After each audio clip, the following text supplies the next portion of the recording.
Our God specializes in broken people.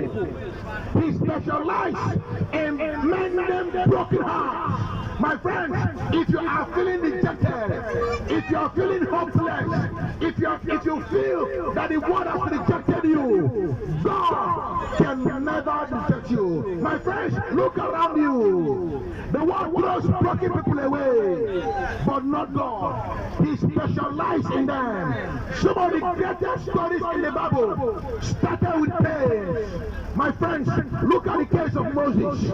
Look at the case of Paul. My friends, some people in the Bible, in fact, the greatest stories in the Bible started with pain. Moses was a murderer. David was an adulterer. Paul was a persecutor of Christians. But when God stepped in, brokenness became testimony. You think your scar disqualify you? No. They are proof you survive. God isn't looking for perfection. God is not looking for perfect people. God is looking for availability. He's looking for surrender. God is looking for surrender people. Jesus came for the sick, not the self-righteous.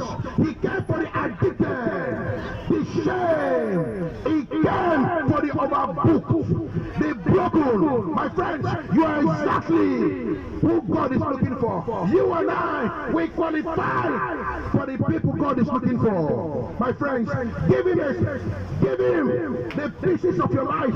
He will give you a new beginning. Surrender your life to Jesus.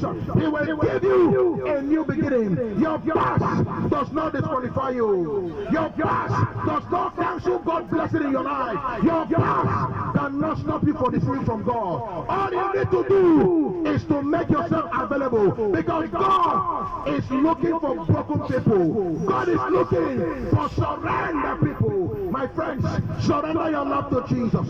Surrender to Jesus. Surrender to the Lord Almighty. Accept Jesus as your Lord and personal Savior, because Jesus is the one and the only true God. Only Jesus saves. Remember, heaven and earth will pass away, but the word of God will live forever. And the word of God is telling you today, verily, verily, I say unto you, except a man be born again, except a man be born again, he will never see the kingdom of God. Except a man be born again, he will never see the kingdom of Jehovah. My friends, our God is knocking at the door of your heart.